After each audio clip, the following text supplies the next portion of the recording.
ओम शांति।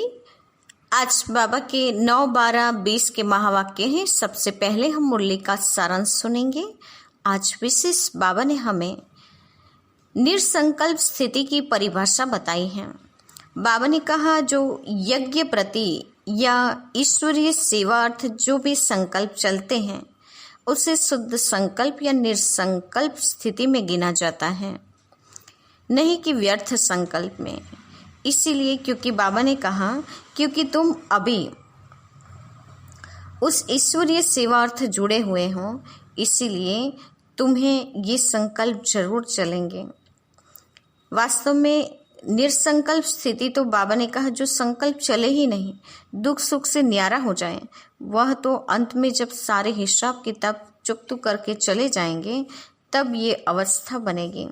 बाकी अभी तो तुम, बाबा ने कहा, सारी दुनिया को शुद्ध बनाने के अर्थ निमित्त बने हो, इसीलिए तुम्हारे संकल्प जरूर चलेंगे, तो उसे शुद्ध संकल्प या निरसंकल्प में गिना जाता है। बाकी सतयुग में शुद्ध संकल्प चलने के कारण संकल्प नहीं, कर्म करते भी कर्म बंधन नहीं बनता है। तो आज बाबा ने कर्म, अकर्म, विकर्म तथा बाबा ने कहा कि निरसंकल्प स्थिति क्या है उसके बारे में समझाया। साथ ही बाबा ने कहा सर्विस करो, लेकिन अलौकिक ईश्वरीय दृष्टि रखकर सर्विस करो, उसमें मोह की रग नहीं जानी चाहिए। मित्र संबंधियों की सर्विस करना ये हमारी फर्ज अदाई है, जिसे हमें पालन भी करना है, लेकिन अनासक्त होकर, अनासक्त स्थिति का पालन करके, शर्त को पूरा फॉलो करके सर्विस करनी है। और साथ ही बाबा ने बताया कि देही अभिमानी स्थिति बनाने की प्रैक्टिस करनी है। बाकी ये मंजिल बहुत भारी है। साथ ही बाबा ने कहा कि तुम बच्चे अभी परमात्मा को विकारों की आहुति देने आए हो, परंतु कोई भी अभी कायदेशीर आहुति नहीं देते हैं, तो वो बाबा ने कहा परमात्मा से योग उनका नहीं जुटता है।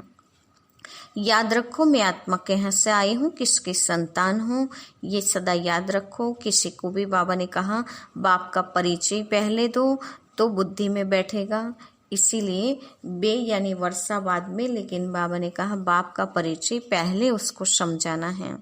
तुम बच्चों को बाबा ने कहा कि इस ईश्वरीय यज्ञ में छिप कर कोई ऐसे कर्म नहीं करने हैं जिससे बाबा का नाम बदनाम हो जाए। बाप दादा को सब कुछ सच सच बता देना है, विकर्म से बचना है। साथ ही बाबा ने कहा हम एवर हैप्पी गॉड के बच्चे हैं, इस बात की सदा स्मृति रखनी है। अच्छा, तो ये है मुरली का सारांश।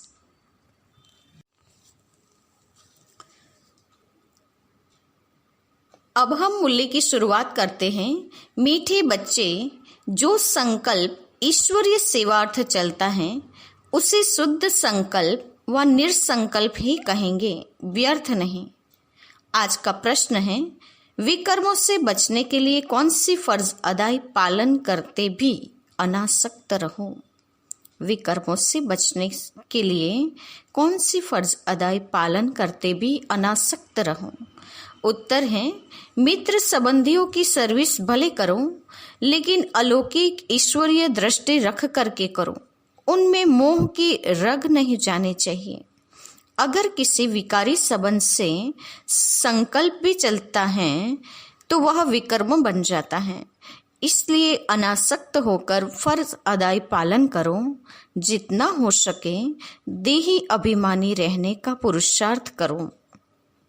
विशेष आज बाबा ने हम बच्चों को गीता का पाठ याद दिलाया है कि नष्टो मोहा स्मृति लब्धा, मोह नष्ट करके फिर सेवा करनी है। और विशेष स्व पुरुषार्थ के लिए कहा देही अभिमानी स्थिति बनानी है। ओम शांति। आज तुम बच्चों को संकल्प, विकल्प, निरसंकल्प अथवा कर्म, अकर्म, विकर्म पर समझाया जाता है। जब तक तुम यहाँ हो तब तक तुम्हारे संकल्प जरूर चलेंगे। संकल्प धारण किए बिना कोई मनुष्य एक क्षण भी रह नहीं सकता है। अब यह संकल्प यहाँ भी चलेंगे, सतयुग में भी चलेंगे और अज्ञान काल में भी चलते हैं, परंतु ज्ञान में आने से संकल्प नहीं, क्योंकि तुम परमात्मा की सेवार्थ निमित्त बने हो। तो जो यज्ञ अर्थ संकल्प चलता है वह संकल्प नहीं, वह निरसंकल्प ही है। बाकी जो फालतू संकल्प चलते हैं अर्थात कलयुगी संसार और कलयुगी मित्र संबंधियों के प्रति चलते हैं, वह विकल्प कहे जाते हैं, जिससे ही विकर्म बनते हैं और विकर्मों से दुख प्राप्त होता है। बाकी जो यज्ञ प्रति व ईश्वरीय सेवा प्रति संकल्प चलता है वह गोया निरसंकल्प हो गया। शुद्ध संकल्प सर्विस प्रति भले चले। देखो, बाबा यहाँ बैठा है, तुम बच्चों को संभालने अर्थ, उसकी सर्विस करने अर्थ माँ बाप का संकल्प जरूर चलता है, परंतु यह संकल्प नहीं, इससे विकर्म नहीं बनता है। परंतु यदि किसी का विकारी श्रवण प्रति संकल्प चलता है तो उनका विकर्म अवश्य ही बनता है। बाबा तुम बच्चों को कहते हैं कि मित्र संबंधियों की सर्विस भले करो, परंतु अलौकिक ईश्वरीय दृष्टि से वह मोह की रग नहीं जानी चाहिए। अनासक्त होकर अपनी फर्ज अदाई पालन करनी चाहिए। परंतु जो कोई यहाँ होते हुए कर्म संबंध में होते हुए उनको नहीं काट सकते, तो भी उनको परमात्मा को नहीं छोड़ना चाहिए। हाथ पकड़ा होगा तो कुछ न कुछ पद तो प्राप्त कर लेंगे। अब यह तो हर एक अपने को जानते हो कि मेरे में कौन सा विकार है। अगर किसी में एक भी विकार है तो वह देह अभिमानी जरूर ठहरा। जिसमें विकार नहीं वह ठहरा देही अभिमानी।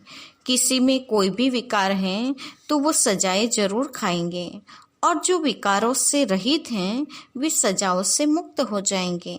जैसे देखो, कोई बच्चे हैं जिनमें न काम है, न क्रोध है, न लोभ है, न मोह है।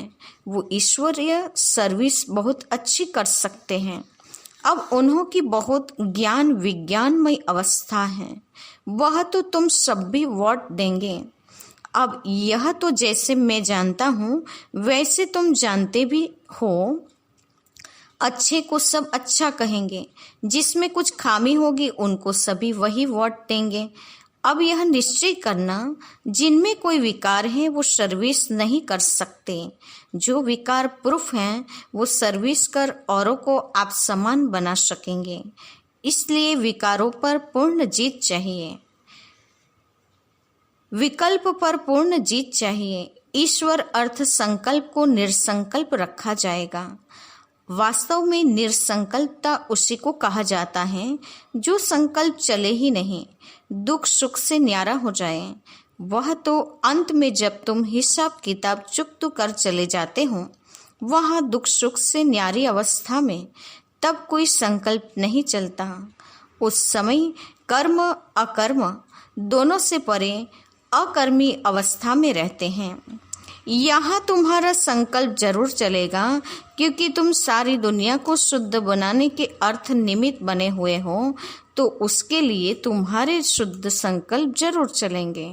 सतयुग में शुद्ध संकल्प चलने के कारण संकल्प नहीं, कर्म करते भी कर्म बंधन नहीं बनता। समझा? अब कर्म अकर्म और विकर्म की गति तो परमात्मा ही समझा सकता है। वही विकर्मों से छुड़ाने वाला है। जो इस संगम पर तुमको पढ़ा रहे हैं, इसीलिए बच्चे अपने ऊपर बहुत ही सावधानी रखो। अपने हिसाब किताब को भी देखते रहो।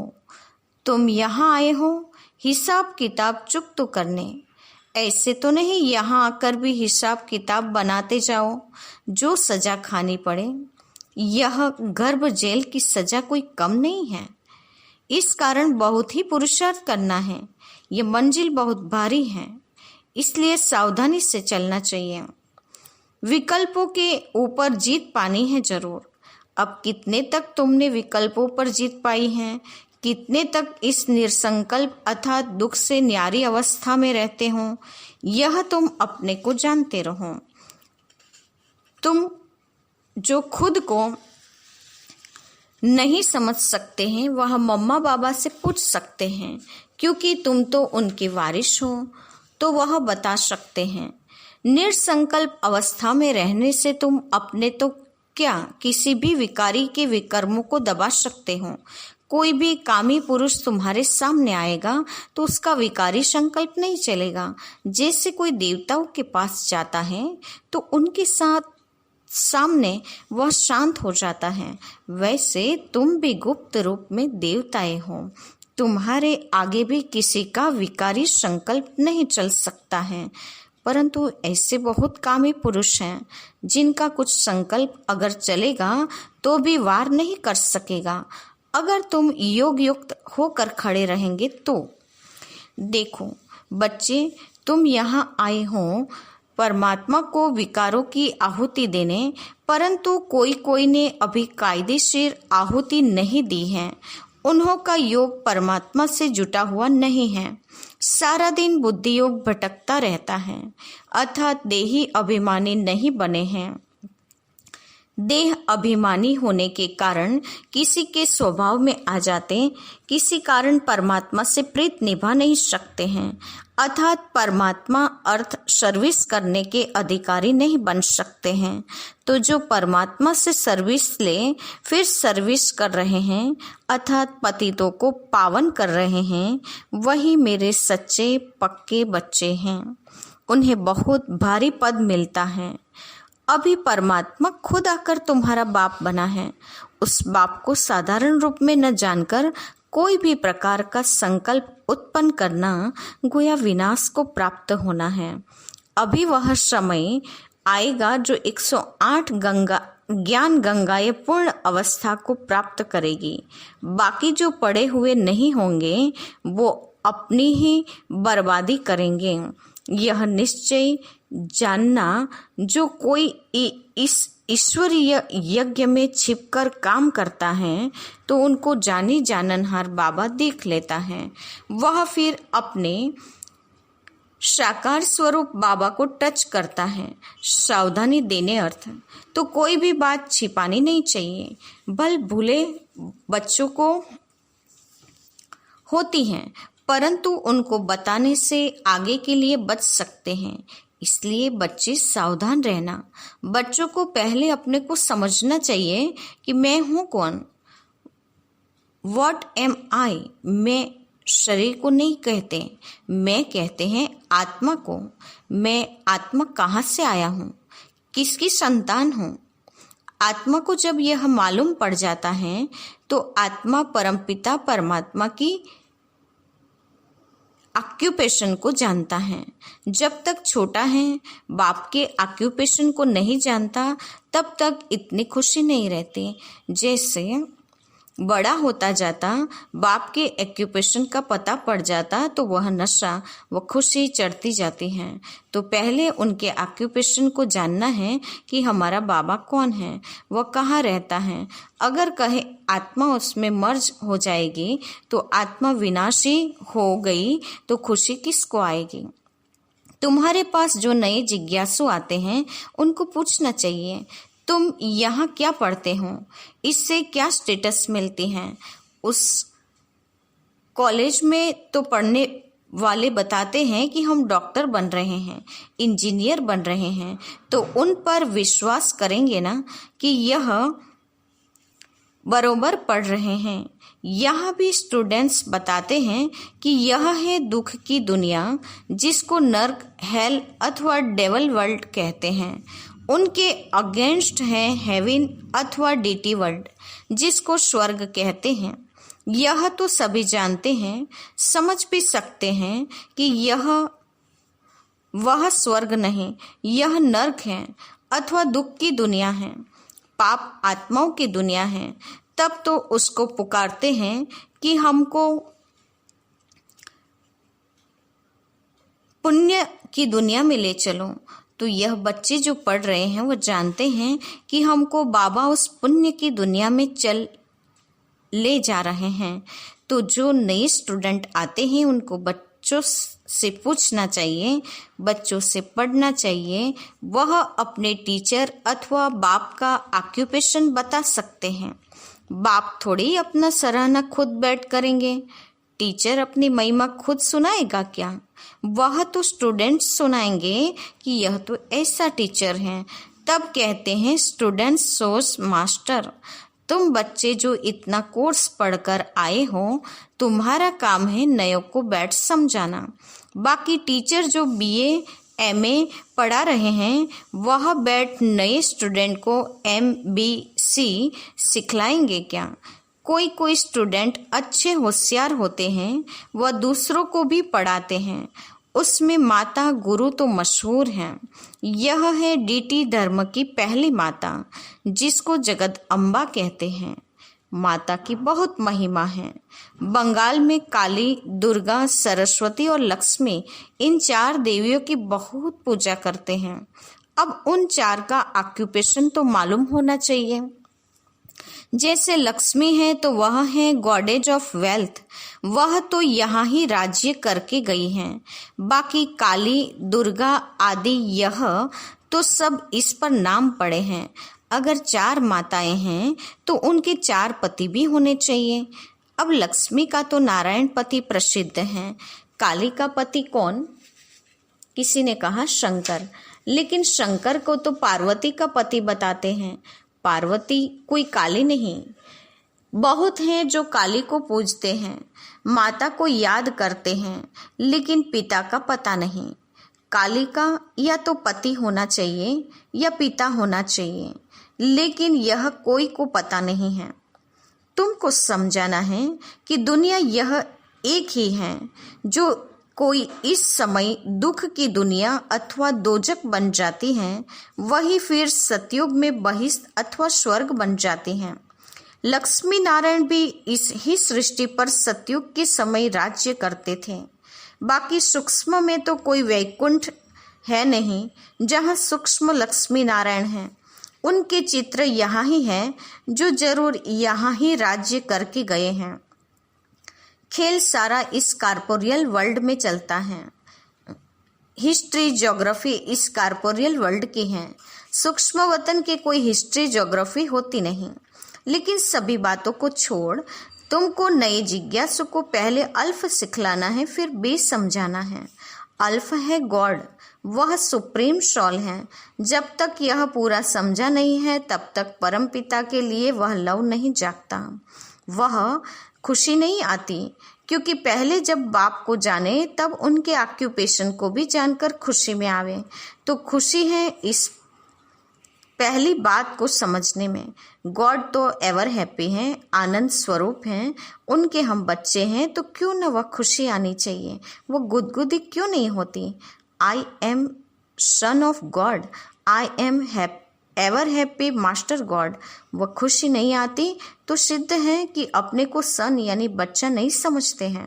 God is ever happy but I am not happy, क्योंकि फादर को नहीं जानते हैं। बात तो सहज है ना।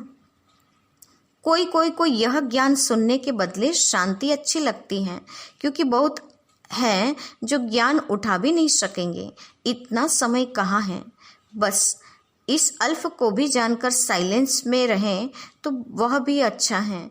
जैसे सन्यासी भी पहाड़ों की कंदराओं में जाकर परमात्मा की याद में बैठते हैं, वैसे परमपिता परमात्मा की उस सुप्रीम लाइट की याद में रहे तो भी अच्छा है। उनकी याद से सन्यासी भी निर्विकारी बन सकते हैं, परंतु घर बैठे तो याद कर नहीं सकते। वहाँ तो बाल बच्चों में मोह जाता रहेगा, इसलिए तो सन्यास करते हैं। होली बन जाते तो उसमें सुख है ना। सन्यासी सबसे अच्छे हैं। आदिदेव भी सन्यासी बना है ना। यह सामने उनका आदिदेव का मंदिर खड़ा है, जहाँ तपस्या कर रहे हैं। गीता में भी कहते हैं, देह के सभी धर्मों का संन्यास करो। वह संन्यास कर जाते तो महात्मा बन जाते। गृहस्थी को महात्मा कहना बेकायदे है। तुमको तो परमात्मा ने आकर संन्यास कराया है।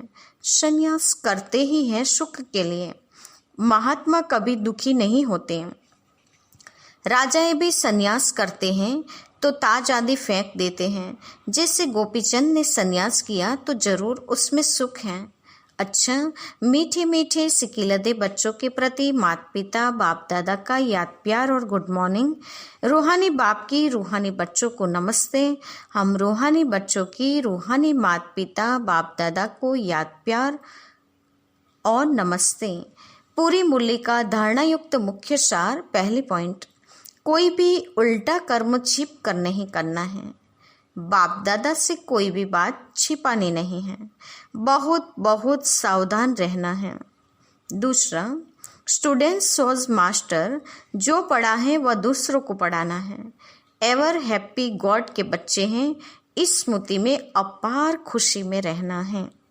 आज का वरदान है, हर आत्मा को ऊंच उठाने की भावना से रिगार्ड देने वाले शुभ चिंतक भव। हर आत्मा को ऊंच उठाने की भावना से रिगार्ड देने वाले शुभ चिंतक भव। वरदान का स्पष्टीकरण है, हर आत्मा के प्रति श्रेष्ठ भावना अर्थात ऊंच उठाने की व आगे बढ़ाने की भावना रखना अर्थात शुभ चिंतक बनना। अपनी शुभवृत्ति से, शुभ चिंतक स्थिति से अन्य के अवगुणों को भी परिवर्तन करना।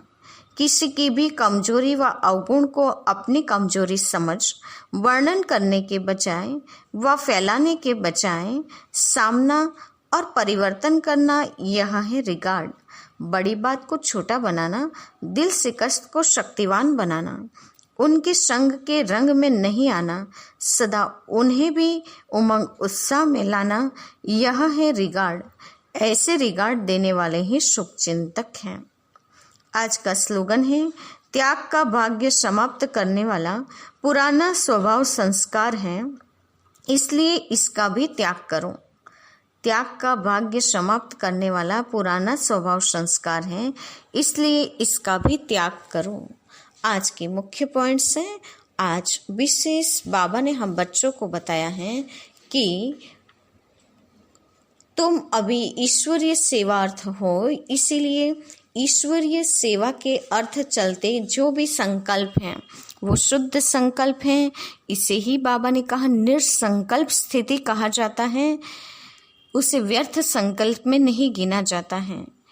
हाँ, लेकिन यदि बाबा ने कहा कि किसी विकारी संबंध प्रति संकल्प चलता है तो वो विकर्म में अवश्य गिना जाता है। इसीलिए बाबा ने कहा संबंधियों आदि की सर्विस फल करो, लेकिन अलौकिक ईश्वरीय दृष्टि रख कर करो। मोह की रग नहीं जानी चाहिए, नहीं तो फिर विकर्म बन सकता है। इसीलिए अनासक्त होकर फर्ज अदाई करो। तो बाबा ने कहा कि निर्संकल्प स्थिति गिनी जा सकती है। कोई भी, बाबा ने कहा, उल्टा कर्म करके छिपाना नहीं है, सच्चे बाप को सच बताना है। और हम ईश्वरीय स्टूडेंट हैं, ये हमारा बाप है, ऐसा बाबा ने कहा स्मृति में रखना है। एवर हैप्पी गॉड के बच्चे हैं हम, इस बात की सदा याद रखनी है। साथ ही बाबा ने बताया कि सन्यासी आदि पहाड़ों आदि कंदराओं में जाकर याद करते हैं, लेकिन बाबा ने कहा तुम भी परमपिता परमात्मा को सुप्रीम लाइट की याद में अपने विकर्म विनाश कर सकते हो। बाबा ने कहा कर्म करने में बहुत सावधान रहना चाहिए और उच्च उठाने की भावना, रिगार्ड देना, यह है शुभ चिंतक। किसी की आत्मा प्रति बाबा ने कहा ऊंचा उठाने की भावना हो, रिगार्ड देने की भावना हो, तो यही शुभ चिंतक स्थिति है। अच्छा, ओम शांति।